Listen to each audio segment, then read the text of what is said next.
In a busy grocery store, a manager publicly humiliates a teen cashier by ripping off her vest and dumping her pockets over a missing 20. A delivery driver risks his job by blocking the manager's phone and insisting on a camera review, then quietly cares for the shaken girl afterward. The act triggers small shifts in in-store policy, softer choices by others, and leaves the driver holding on to a simple, steady hope. Before we get started, tap like, share, and subscribe to join the journey. And tell me, where in the world are you watching? Drop your country below. I love seeing the global trail of these stories. He yanked the red vest at her shoulder, and the name tag popped free. The ribbon snapped. The belt stopped with a clack, and a can of beans rolled in place while the scanner kept chirping like nothing happened. Customers stared over carts. He pinched her wrist and spun her toward the light. You think I'm stupid? Where's the 20? His voice carried. Fried chicken heat.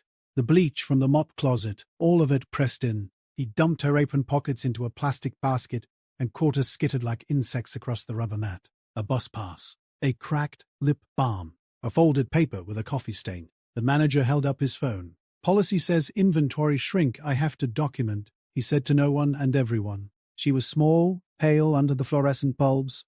Hair in a messy bun. Eyes wet but not spilling. The scanning gun beeped by itself and then went quiet. He reached for her vest zipper. Take it off. If you're going to steal from me, you don't wear my vest. He stopped the dolly between lane 5 and the candy rack. The boxes on it were stamped bananas in green ink. He had been on pace for once, ahead by 6 minutes. Now his wheels cut a thin black arc on the white tile. He knew that man. Crisp shirt, thin tie, dark crescents under his eyes. A guy who lived on number shrink, labor, waste. He wasn't a monster. He was tired, probably chewed by his district call at 7 a.m. Still, he had her by the wrist in front of a line.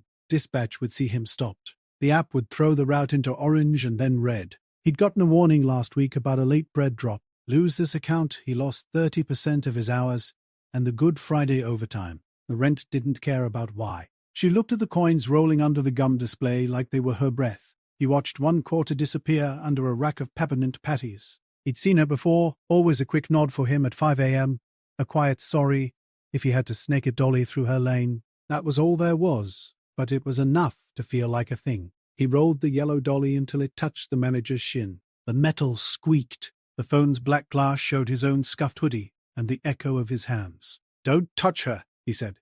Calm, like he was telling someone a shelf was loose. The manager blinked. This is none of your business. He reached into his pocket. His fingertips hit his card. How much is short? 20, the manager said. He shifted. He looked at the service desk like he wanted backup that wasn't coming. Ring a gift card for 20? I'll buy it. He didn't look away from the manager's hand on her wrist. Then, take it in the office. It's not how it works. I have to. The manager lifted his phone to take a photo. He stepped closer, the dolly a yellow bar between bodies. He raised his forearm, not touching the phone, just in its path. Check the camera. It shows everything that matters. A woman with a stroller adjusted the blanket and said nothing. An older man in a baseball cap cleared his throat. The beeping had stopped, but it felt like it was still there. If she took it, I have to document, the manager said softer now. His hand loosened. He looked at the ceiling, at the black eye of the dome camera. He nodded at the dome. Run it back. I'll wait. He slid his card to the cashier at the next lane. 20 on a gift card. The kid there, barely a beard, stared at his manager, then swiped the card, hands shaking. This is interference, the manager said. His tie was crooked. A dot of sweat sat at the edge of his hairline. Okay, he said. Then call it that. But not here. Not like this. The assistant manager hovered near the lotto machine, pretending to restock tickets. No one moved to help. He watched the girl fold in on herself, shoulders up like she wished she could vanish into the rack of keychains. The manager's mouth thinned. He let go of her wrist. Both of you. Office. Her? Sure, he said. I'll be in the doorway. Make sure the door stays open. This is private. The manager's patience came back in a fake tone. You can't. You want privacy, you don't start it on the floor.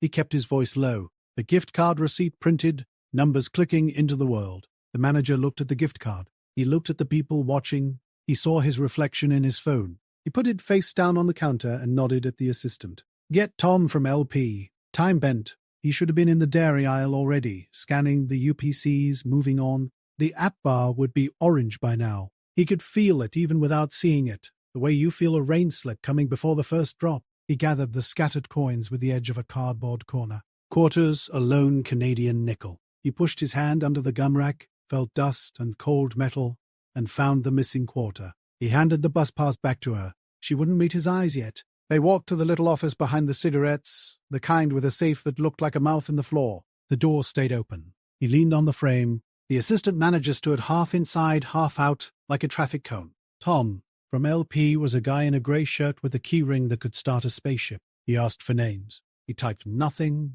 looked at them like there was nothing to type yet. He rolled the camera back. They all bent over a little screen where ghost hands put ghost bills in ghost tills. A customer 2 people before had left a 20 on the ledge when she fished in her purse. The girl had put it under the drawer to keep it safe. A minute later, another cashier had called for change. She'd walked the money to the service desk like you were supposed to. It was there on the screen, her wrist in motion, the corner of the bill flashed. Silence. The manager rubbed his forehead. He looked at the girl and then at the office floor, like he might find the right words in the grout. "Okay," Tom said finally. "There's no shortage." He watched the playback again. "That's the bill." The girl had stopped shaking. She pulled her vest tighter at the shoulders, like she was cold. She didn't say, "I told you." She didn't say anything. The manager swallowed. He didn't say it. He looked through the door at the front end, the twitching chaos of beeps and voices. "We have to get back to the lanes." He nodded once. It wasn't his place to demand something. He turned to go. His phone buzzed. Dispatch called as his phone buzzed in his vest pocket. He stepped into the sliver of hallway between the office and the walk-in. He answered. "Why are you stopped at Highland?" the dispatcher asked. You could hear the clack of keys. "Situation," he said. "Needed handling." "We just got a call," the voice said. "Corporate liaison. Humor drained. Store says you interfered with security. Finish your route and turn in the van. We'll figure out next week after review."